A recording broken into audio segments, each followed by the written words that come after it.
Okay, so in this video I'm going to demonstrate posting timesheets into Sage 200 using PostTrans.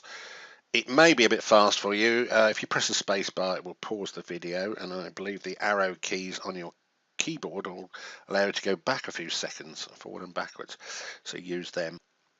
Okay, so here we have a timesheet template already open, but I'm just going to show you how you would access that. I'm on the PostTrans toolbar.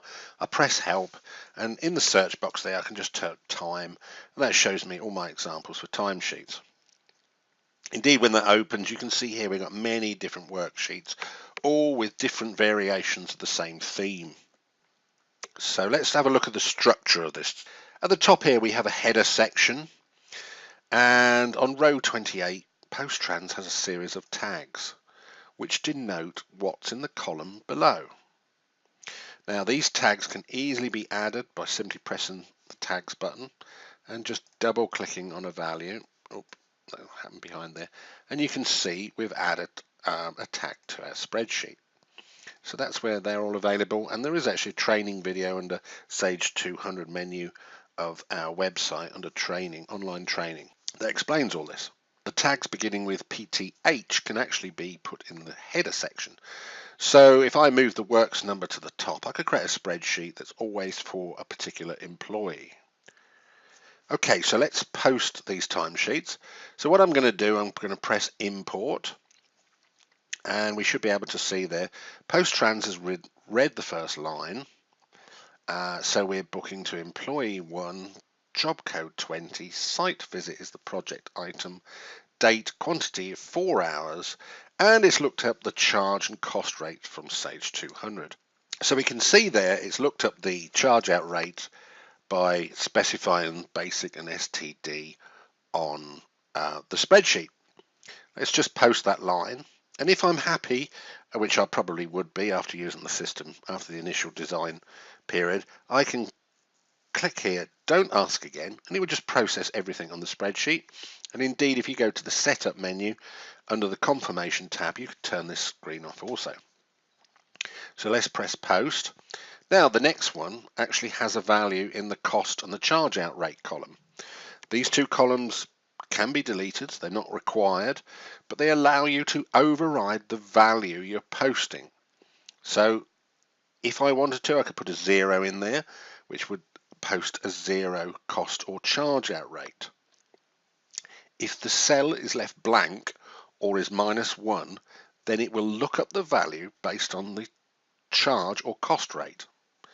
So that's how that works. So that allows you to override any of the values in the import.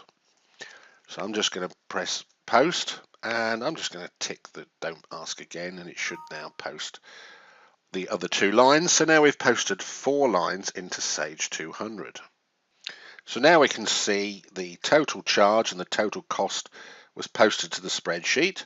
So we've got some kind of confirmation, and also we've got the actual reference number of each timesheet entry posted into Sage 200.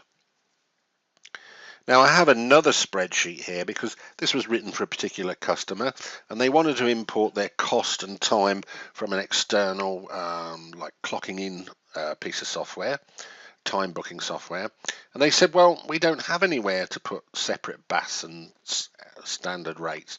So we decided that they've got one field they could put it against each project.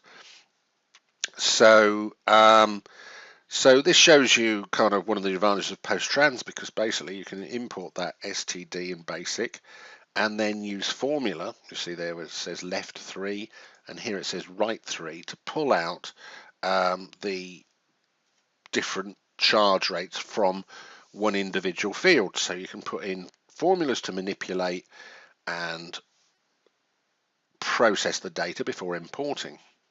Now let's just go back to the other example. Now we can see here a lot of the tags have arrow up on them. Now that enables me to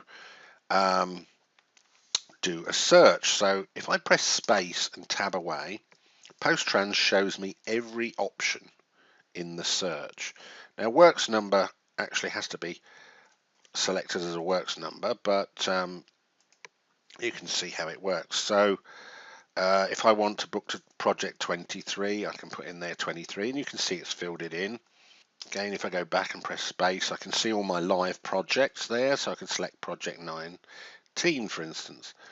And if I press space, etc., I can select one of my cost centers or project items, or if I type CAD, I can fill it in using the first few letters, or maybe removal or measurements, etc. But you can see how we can simply enter the data and put a narrative in, and maybe we'd probably want to default this with a formula, but let's enter double time std, and so that's how I entered a formula. Now, sorry, how I entered a line manually.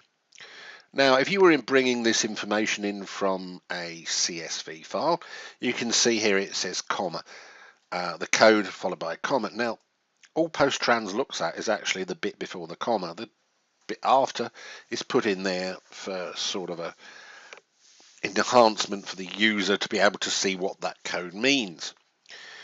So we can turn off this lookup by just simply removing the arrow up off each tag. So now if I go in and I press tab, PostTrans will not offer a lookup. So here, if we were hello, I think there's another 0. So here, if we were importing a CSV file, we would probably have this sort of value in no commas, as it were. And if we're importing a CSV file, it's very easy. So, for instance, if let's go to this one, because this was the data I did for the customer, the import I did for the customer. Then all they would do is provide this data in a CSV, and it does, as I say, just the codes and none of that description business in there.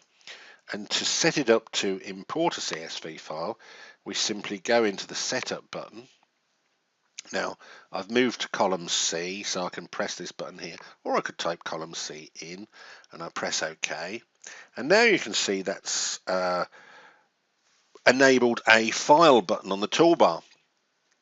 So what that's now told PostTrans to do is to browse for a file, a CSV file, and when I double click in it, it will import it into this section. But what it will do is it'll import it to this section, and any formulas on the tag row, above the tag row here in row 23, will automatically be copied down. So the CSV file's popped in there, any formulas put down, so you can manipulate the CSV file before importing into Sage 200. Now, another particular quirk of what we did for this customer, let's just go back to here, is sometimes they have, or they were proposing and having several project items in different phases. And when they used the Sage 200 importer, it just picked the first project item. So what they wanted to do was be able to say the project number and then the phase. So that could be booked to surveying in, oh, hello, I'm forever typing this wrong, phase 2 or phase 3, etc. And that would book the surveying to the appropriate phase. When it says phase there, this is whatever is the parent of the project item. So in a project, you may have say 2 or 3 levels in your tree. It's the parent to whatever the project code is. So CAD would be design, so 23/design CAD would book to this one if there were other duplicates in the tree. Fortunately, this isn't a particularly wonderful example because there's no other duplicates, but that's what they required.